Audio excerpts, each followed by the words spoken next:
அப்படி இப்படின்னு எனக்கு பல மிரட்டல்கள் வந்திருக்கு. கொலை மிரட்டலும் சேர்ந்து வந்திருக்கு. இது ஜனவரி 26ஆம் தேதியே கொலை மிரட்டல் வந்தது. பஞ்சாயத்து போர்டுலேருந்து அவங்க 2 பேருக்கும் வீட்டை கட்டி கொடுக்கணும். இல்லை அப்படின்னா இந்த போராட்டங்கள் இன்னும் தொடரும்.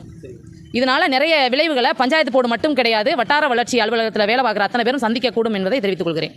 நான் தலைவர், நீ எத்தனை மனு போட்டா என்னை என்ன பண்ண முடியும், அவன் வந்து என்ன பண்ண முடியும் அப்படிங்கிற மாதிரி ஒரு பணம் அப்படிங்கிற ஒரு ஆதிக்கத்தை வச்சு தலைவரை தாண்டி பணம்ங்கிற ஆதிக்கத்தில்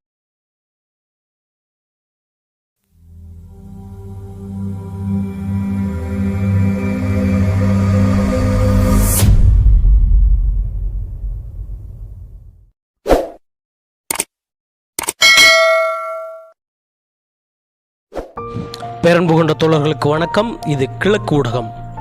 என்னது கிணத்த காணோமா என்பதை போல இங்கே கட்டுனதா சொன்ன சில வீட்டையே காணோமாங்க. என்ன நடந்தது? புதுக்கோட்டை மாவட்டம் கரம்பக்குடி ஒன்றியம் பட்டத்திக்காடு ஊராட்சியில் ஊராட்சி மன்ற தலைவராக சின்னப்பா அவர்கள் பதவி வகித்து வருகிறார். இந்நிலையில் ஊராட்சிக்குட்பட்ட பல்வேறு பயனாளிகளுக்கு பிரதான் மந்திரி ஆவாஸ் யோஜனா திட்டத்தின் மூலமாக வீடு கட்டுவதற்கான அனுமதியை பெற்றுக் கொடுத்திருக்கிறார். இந்த அனுமதி பெற்று தந்த 6க்கும் மேற்பட்டோருக்கு வீடே கட்டாமல் இந்த திட்டத்தின் மூலமாக முழு தொகையும் செலுத்துவதற்கான வேலையை ஊராட்சி மன்ற தலைவரே முன்னின்று செய்திருக்கிறார். இப்படி பல்வேறு ஊழல்களை செய்து வருவதாகவும் அதனை எதிர்த்து கேள்வி எழுப்பியதற்காக வெற்றிவேல் ராசு மற்றும் புஷ்பவல்லி சன்னாசி ஆகிய இருவருக்கும் வீடு கட்டுவதற்காக வழங்கிய ஆணையை வட்டார வளர்ச்சி அலுவலர் மூலமாக ரத்து செய்து இந்த திட்டத்தின் மூலமாக வெற்றிவேல் மற்றும் புஷ்பவல்லி ஆகிய இருவருக்கும் முதல் தவணையாக வழங்கிய 26,664 ரூபாயை திரும்ப செலுத்துமாறு அந்த ஆணையில் குறிப்பிடப்பட்டிருக்கு. இந்நிலையில் சமூக ஆர்வலர் சமணசுமேரி அவர்கள் இது தொடர்பாக வட்டார வளர்ச்சி அலுவலர் உள்ளிட்ட அதிகாரிகளிடம் சென்று விவரங்களை கேட்டதற்கு ஒருவரும் பதிலளிக்கவில்லை என்றும், மேலும் பாதிக்கப்பட்டவர்களுக்கு துணையாக இருக்கும் சமணசுமேரி அவர்களுக்கு காவல்துறை மூலமாகவும் அந்த ஊராட்சியில் வீடு கட்டாத சிலரை கொண்டும் மிரட்டி வருவதாகவும் கூறப்படுகிறது. இந்நிலையில் வீடு கட்ட தயாராக இருக்கும் வெற்றிவேல் மற்றும் புஷ்பவல்லி ஆகிய இருவருக்கும் அரசு உரிய பதிலளிக்க வேண்டும் எனவும், அவர்களுக்கு வழங்கிய வீட்டை அரசு நிர்வாகமே கட்டித்தரணும் என்றும் சமூக ஆர்வலர் சமணசுமேரி அவர்கள் கோரிக்கை வைத்துள்ளார். என் பேர் சமணசுமேரி. நான் மேல சவேரியார்பட்டினம் பட்டத்திக்காடு ஊராட்சி கரம்பக்குடி ஒன்றியம். பட்டத்திக்காடு ஊராட்சியில் பிரதம மந்திரி குடியிருப்பு திட்டத்தின் கீழே மயிலாடுதுறைங்கிற கிராமத்தில் ஒரு 10 வீடு அலாட்மெண்ட் ஆச்சு. அந்த 10 வீட்டில் 8 வீடு பணம் கட்டி, அதாவது வீடு கட்டுனதான் பணம் எல்லாமே கம்ப்ளீட் ஆயிடுச்சு. அதில் ஒரு 2 நபர் மட்டும் புஷ்பவல்லி சன்னாசு வெற்றிவேல் ராசு இவங்க 2 குடும்பத்துக்கும் முதல் பேமெண்ட்டாக ஏறின 26,600 சில்லறையை வந்து நீங்கள் திருப்பி பேமெண்ட் பண்ணணும், உங்களுக்கு வந்து வீடு ரத்து செய்யப்பட்டதுன்னு சொல்லிட்டு ஒரு ரத்து செய்யப்பட்ட ஒரு மனுவை கொண்டு வந்து கையொப்பம் வாங்க வந்தாங்க. அதில் கையெழுத்து போடாமல் அந்த மனுவை எடுத்துகிட்டே போய் ஸ்கீம் பிடிஓவை பார்த்தோம், வட்டார வளர்ச்சி அலுவலரை பார்த்தோம். அவர் வந்துட்டு நான் கேட்டுக்கிட்டு சொல்கிறேம்மா, உங்கள் பஞ்சாயத்து போர்டு தலைவர்கிட்ட பேசிட்டு சொல்கிறேன்னு சொன்னார். அதுக்கப்புறம் பஞ்சாயத்து போர்டு தலைவரையும் போய் பார்த்தோம், அவரும் சரியானபடி ரெஸ்பான்ஸ் பண்ணலை. அதுக்கப்புறம் புதுக்கோட்டை பிஓ ஆஃபீஸில் அங்கேயும் போய் மேமுக்கிட்டையும் ஒரு மனு கொடுத்தோம். அந்த மனுவிலையும் வந்து மேம் வந்து சொன்னதை இவங்க சரியாக விசாரித்தாங்களா என்னங்கிறது எனக்கு தெரியல. அடுத்து புகார் மனு அழித்தோம், ஒப்புதல் சீட்டு வச்சு புகார் மனு கொடுத்தோம். அந்த புகார் மனுவின் அடிப்படையில் வந்து ஒரு நாள் வந்து கேட்டாங்க, ஊராட்சி செயலாளரும் அந்த வீடு கட்டுதலை வந்து ஃபோட்டோ எடுத்து பணம் அப்ரூவ் பண்ணுற அந்த ஆனந்தன் அப்படிங்கிறவரும் வந்து கேட்டாங்க. கேட்கும்போது இது வந்து முடிஞ்சதான் சார், கள ஆய்வு நடக்கட்டும்னு சொல்லி நாங்கள் சொல்லியிருந்தோம். அதுக்கு பிறகு அவங்க ஒரு 10-20 நாள் விட்டுட்டாங்க, எந்த ஒரு ரெஸ்பான்ஸும் இல்லை. இல்லை பயனடைஞ்ச மக்கள்லாம் ஒரு மாதிரி பேச ஆரம்பிச்சிட்டாங்க. பாதிக்கப்பட்ட மக்கள் மன உளைச்சலுக்கு ஆளாகி ஏதாவது ஒன்று பண்ணலாக்கான்னு சொன்ன பிறகு மறுமனு போட்டோம். அந்த மறுமனுவுக்கும் வந்துட்டு அவங்க சரியானபடி கள ஆய்வு நடத்தலை. ஜோனல் சார் வந்திருந்தாங்க.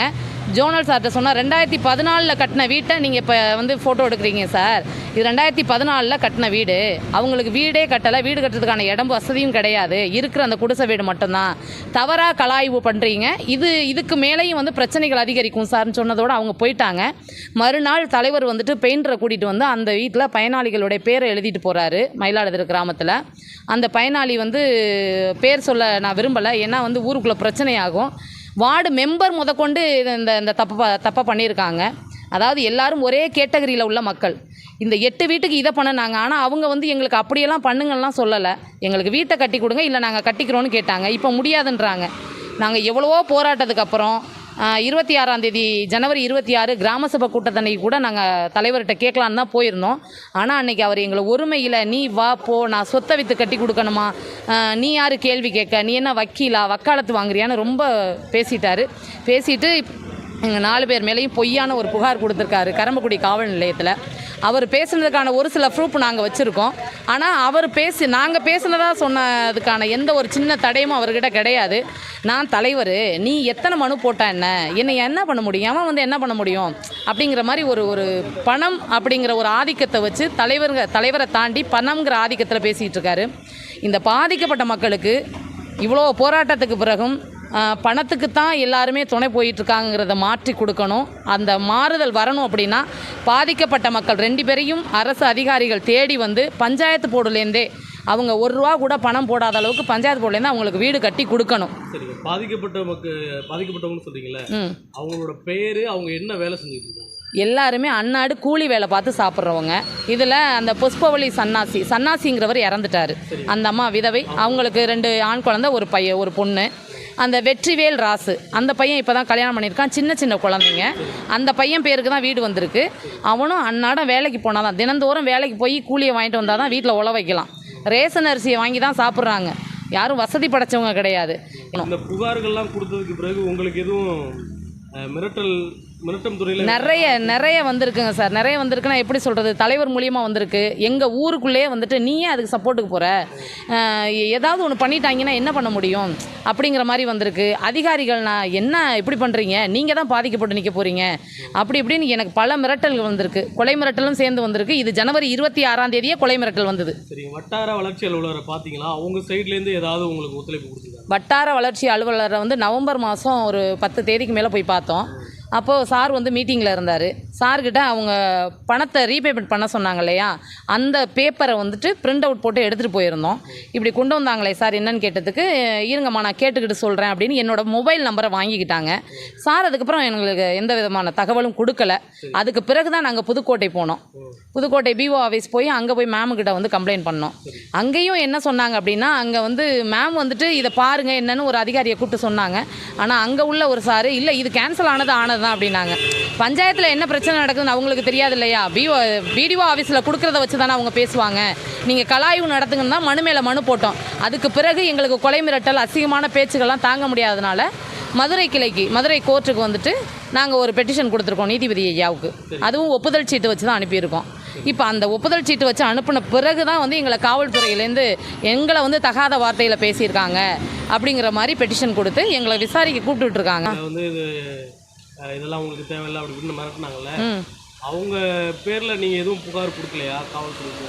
இல்லை, நாங்கள் அனைத்து மகளிர் காவல் நிலையம் ஆலங்குடி போக சொன்னேன். நான் பாதிக்கப்பட்ட அந்த வெற்றிவேலோட மனைவி பானுப்பிரியா அவங்க போய் அங்கே வந்து புகார் மனு கொடுக்கறதுக்கு போயிருக்காங்க.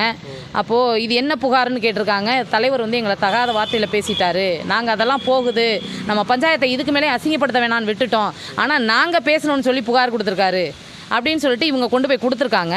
கொடுத்ததுக்கு அவங்க நாங்கள் இங்கே எடுக்க முடியாது, இது கணவன் மனைவி பிரச்சனை மட்டும்தான் இங்கே எடுப்போம், நீங்கள் கொண்டு போய் கரம்பக்குடியில் கொடுங்கன்னு சொல்லிட்டாங்க. இவங்க பயப்படுற மக்கள், அதான் சொல்கிறேன் அடித்தட்டு மக்கள், அந்த மக்கள் நம்ம போனால் நம்மளை பிடிச்சி உட்கார வச்சுருவாங்களோ, இவர் என்னென்னு கொடுத்துருக்காரு தெரியலையே அப்படின்னு. நான் வீட்டில் இல்லை, நான் வந்ததுக்கப்புறம் போகலாப்பான்னு சொல்லி நான் தேக்கிட்டேன். ஊராட்சி நிர்வாகத்துக்கும் தமிழ்நாடு அரசுக்கும் அல்லது வட்டார வளர்ச்சி அலுவலர்களுக்கும் நீங்கள் வைக்கக்கூடிய கோரிக்கை? அதாவது வட்டார வளர்ச்சி அலுவலர்களுக்கு நான் வைக்கக்கூடிய கோரிக்கை என்னென்னா, ஒவ்வொரு பஞ்சாயத்தில் கரம்பக்குடி ஒன்றியத்தில் 39 பஞ்சாயத்து இருக்குது. இந்த 39 பஞ்சாயத்தில் ஒரு பஞ்சாயத்தில் மட்டும்தான் இப்படி ஒரு பிரச்சனையை நான் வெளியில் கொண்டு வந்திருக்கேன். இதே போல் 39 பஞ்சாயத்துலேயும் பிரச்சனைகள் இருக்கும்.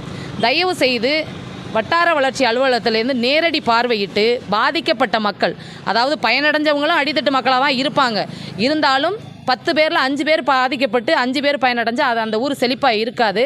இனிமேல் வரக்கூடிய காலங்களையும் சரி, இப்போ இருக்கக்கூடிய காலங்களையும் நேரடி பார்வையின் மூலம் அவங்களுக்கு வீடு அலாட்மெண்ட் ஆனதா இல்லை வேறு எந்த ஒரு உதவியாக இருந்தாலும் நேரடி பார்வையிட்டு அதுக்கு பிறகு அலாட்மெண்ட் பண்ணணும்.